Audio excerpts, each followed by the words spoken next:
Halo teman-teman investor, ketemu lagi dengan Roy di sini. Jadi video kali ini saya nggak ngebahas saham dulu, tapi saya mau sharing mengenai inspirasi yang saya dapat ya, baik untuk life lesson maupun investment lesson dari Mbah Charlie Munger yang sudah berpulang gitu ya. Rest in peace buat Mbah Charlie.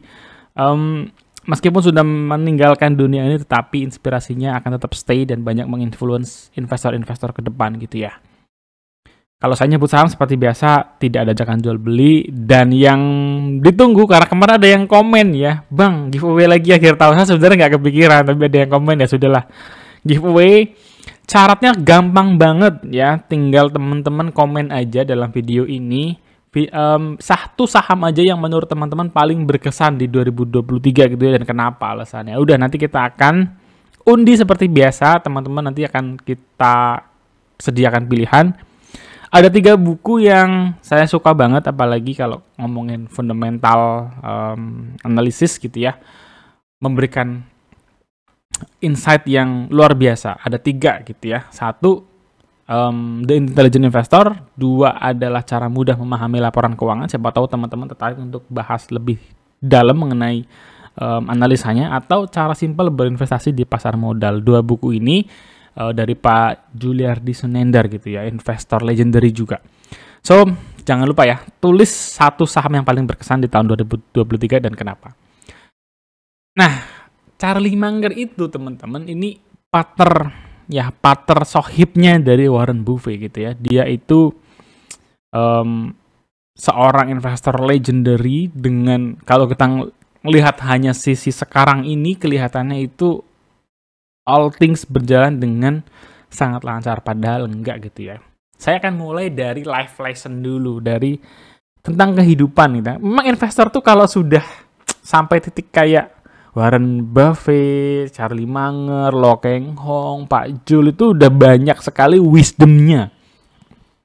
Nah, sebenarnya wisdom itu yang saya paling senang ketika baca-baca buku atau ketika nonton podcastnya beliau-beliau itu. Wisdomnya itu yang bisa kita banyak belajar gitu ya. Kalau kita ngomongin Charlie Munger sendiri, salah satu hal yang pernah saya baca gitu ya, dan sangat terkagum itu adalah ketika dia survive setelah kehilangan putranya ya. Jadi Charlie Munger muda itu menikah, punya anak, umur belum sampai 10 tahun, anaknya kena leukemia gitu ya. Kena leukemia dan meninggal gitu ya. Menurut Charlie Munger, nggak ada lagi yang lebih buruk dibanding melihat dia kehilangan anaknya itu kayak hari demi hari, akhirnya anaknya meninggal. Itu sangat buruk buat dia. Ditambah dengan perceraiannya dia dengan istrinya. Jadi masa itu tuh saya ngelihatnya suram sekali gitu ya, sulit sekali. Tapi Charlie Munger muda itu strong, dan at the end dia recover. Meskipun saat itu dia habis-habisan, kenapa? Karena belum ada asuransi yang memadai gitu ya. Dia survive, nabung lagi, akhirnya menjadi endingnya adalah legendary investor. Jadi di sisi ini saya melihat bahwa ya namanya kehidupan itu ada hitam ada putih gitu ya. Semuanya pasti masing-masing orang punya porsinya sendiri-sendiri, punya experience sendiri-sendiri. Tapi ketika terjadi, kita tuh harus bisa recover gitu. Kita harus bisa recover, kita harus cukup kuat untuk ya lanjutin aja gitu kehidupan ini, mau gimana lagi. Jadi kita harus bisa recover dari posisi itu. Dan khususnya dari pengalamannya Charlie Munger, maka asuransi kesehatan tuh buat saya jadi salah satu yang menginfluence saya gitu ya. Saya dulu orang yang nggak punya asuransi teman-teman. Saya merasa saya sudah punya asuransi dari kantor, saya seorang profesional, punya asuransi yang cukup lumayan. Ya, kalau masuk rumah sakit, ya kamar ditanggung, obat ditanggung. Kalaupun excess, ya excessnya paling nggak jauh gitu ya. Tapi setelah menikah, kebetulan istri saya juga dokter, baca cerita-cerita yang berkaitan dengan insurance, dengan protection gitu ya. Saya akhirnya melihat bahwa asuransi itu penting, minimal buat kita. Kalau saya ngambil benchmark paling minimal ya adalah BPJS. Kenapa? Karena saya punya temen di kampung, saya sering pulang. Itu mereka ada beberapa yang masih nggak mau ikut BPJS pun nggak mau ikut gitu ya, karena mereka ngelihat kayak ribet gini prosesnya dan lain-lain, harus bertahap apa-apa gitu ya. Tapi menurut saya at least BPJS itu kita pegang. Kemudian yang di lain hal ya, Charlie Munger tuh sempat juga sharing bahwa kalau kamu ketemu area yang toksik gitu ya, itu cepet-cepet lah cabut gitu ya, cepet-cepet cabut. Kenapa? Karena lingkungan toksik itu bisa ngebikin kita ikutan. Jadi ibaratnya kita itu terhanyut ke dalam toksik tersebut dan kita nggak sadar akhirnya kita menjadi orang yang toksik. Kita juga diajarin ya, beliau juga mengajarkan untuk kalau jadi orang tuh nggak perlu iri, apalagi kalau kita ngelihat teman kita beggar gitu ya, apalagi kita ngelihat orang lain kok cepet banget beggarnya, cepet banget naik kenceng, kita ngambil pilihan saham yang A stagnan nih, sideway, orang lain nggak sengaja milih yang B, beggar gitu ya. Nah kita nggak perlu gitu ya, nggak perlu iri akan seperti itu. Saya baca komen yang menarik diposting di Instagramnya Pak Lukas kalau nggak salah. Jadi ada orang yang sudah mati-matian belajar analisa fundamental, dia berdoa supaya saham brand turun kata dia, karena dia lihat nggak cocok nih antara ilmu fundamental dengan naik tingginya saham brand. Jadi dia kecewa, padahal nggak perlu seperti itu gitu. Justru Charlie Munger bilang bahwa semakin kita bisa expect less gitu ya terhadap kehidupan ini, kita itu akan ditambah kebahagiaan. Jadi kita nggak usah expect yang tinggi-tinggi lah, apalagi juga dalam investasi gitu ya. Nggak usah terlalu tinggi ekspektasinya. Tapi nanti ketika analisanya berhasil, benar, returnnya kita mulai dapat, wah kita akan happy dengan itu semua gitu ya.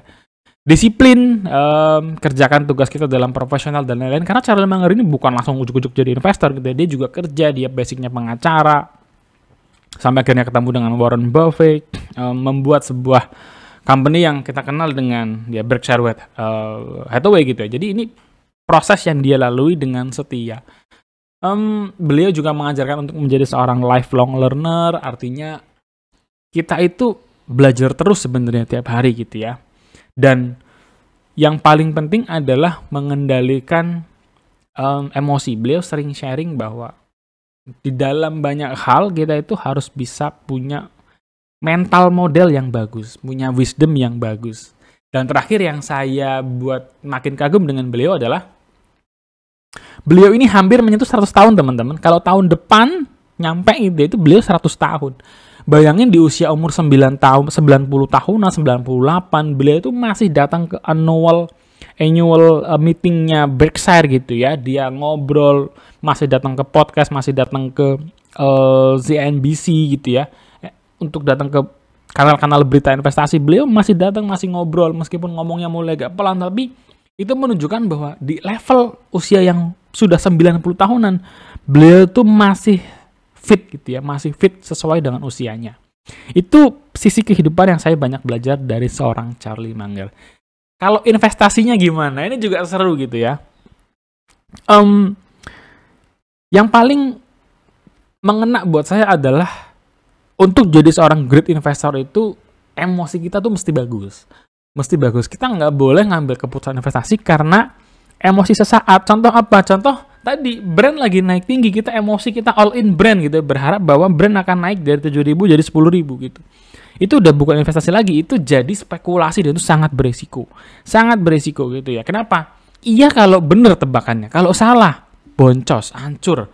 Bisa merusak kehidupan dan kita terseret arus yang cukup dalam gitu ya. Bayangin kalau all in, boncos, wah itu bisa kemana-mana efeknya. Jadi hati-hati kalau mau invest, jangan buat keputusan dari emosi sesaat. Yang kedua, hemat. Hemat. Supaya apa? Supaya kalau kita hemat, kita bisa invest. Teman-teman, saya baru ganti HP gitu. Saya baru ganti HP. Saya baru ganti HP setelah 5 tahun. Nah, jadi meskipun saya dari saya orang teknologi gitu ya, bekerja di bidang teknologi.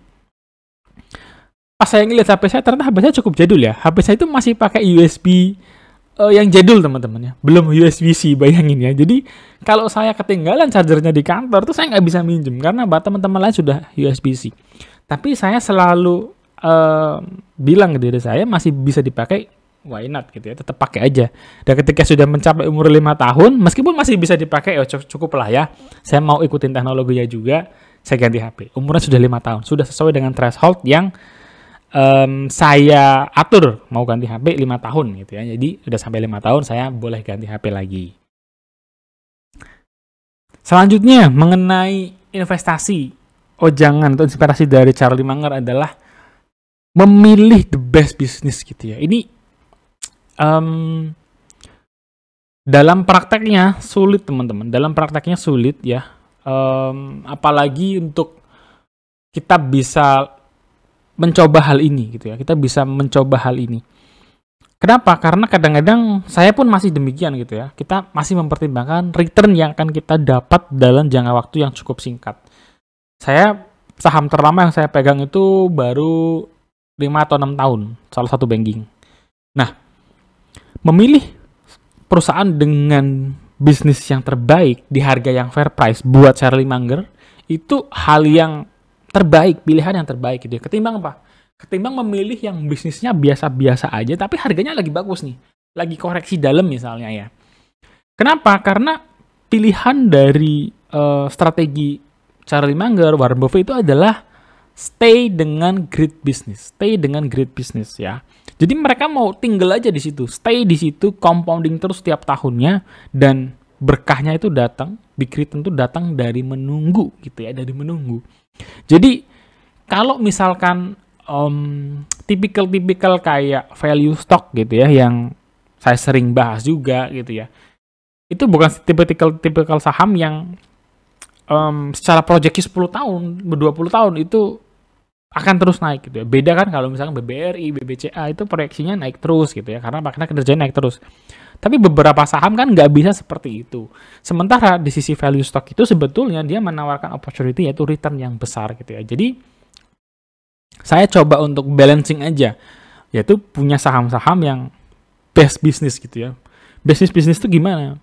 Dia itu punya brand begitu kuat ya, begitu kuat, strong banget brandnya. Dia punya competitive advantage. Competitive advantage-nya apa? Dengan kondisi bisnisnya dia misalnya ya, sering dikatakan oleh Charlie Munger.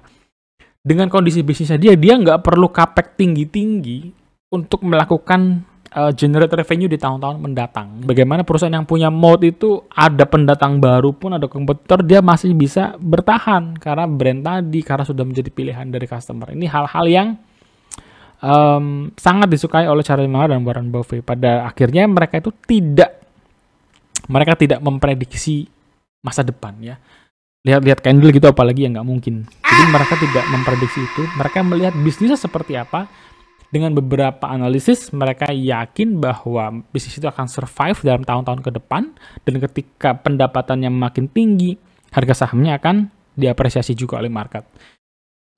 Terakhir mungkin yang bisa kita ambil inspirasinya adalah, apalagi kalau investor yang masih baru-baru gitu ya, concentrated portfolio gitu ya, concentrated. Jangan sampai portofolionya kayak supermarket ya. Saya sendiri membagi ke dalam beberapa RDN strateginya ya. Saya juga belum bisa melakukan concentrated portfolio gitu ya. Tapi saya membagi dalam beberapa RDN. Ada RDN yang benar-benar concentrated. Isinya hanya satu saham. Ada juga yang cukup supermarket gitu ya. Kadang-kadang di portofolio saya yang ini ada sampai 10 hingga 15 saham. Itu menurut saya udah cukup kayak supermarket lah. Ada juga yang sedikit concentrated gitu ya, sampai ke 5 atau 6 saham. Jadi tipikal itu saya coba melatih diri dan saya bagi-bagi ke dalam beberapa RDN. Jadi nanti saya bisa ngelihat, oh mana sih yang returnnya paling gede gitu ya, apakah yang hanya satu saham gitu ya, saya pilih, saya ambil, atau ternyata yang agak supermarket dan lain-lain. Nanti saya akan refleksikan gitu ya, mana sih ternyata yang paling cocok dengan style saya beberapa tahun belakangan ini ketika berinvestasi. Nah itu dia teman-teman, sharing saya kali ini mengenai inspirasi yang saya dapat dari seorang Charlie Munger, investor legendary yang saya yakin juga banyak memberikan influence buat teman-teman di sini. So, segini dulu video dari saya. Jangan lupa ikut giveaway-nya, tulis satu saham yang paling berkesan buat teman-teman di tahun 2023 ini dan kenapa gitu ya. Semoga beruntung nanti di undiannya. Jangan lupa juga untuk subscribe, share, like, dan kita bisa diskusi bareng di kolom komentar. Kalau teman-teman mau request saham, boleh deh, mumpung saya juga lagi cuti, mungkin saya bisa lebih sering konten bahas saham-saham yang menarik, termasuk saham yang saya proyeksikan bakal bersinar di tahun 2024. Sampai ketemu guys di next video. Selamat berlibur menjelang akhir tahun baru. Sudah mungkin banyak teman-teman investor yang cuti. Selamat berlibur bersama keluarga tercinta dan sehat selalu. God bless you guys. Bye-bye.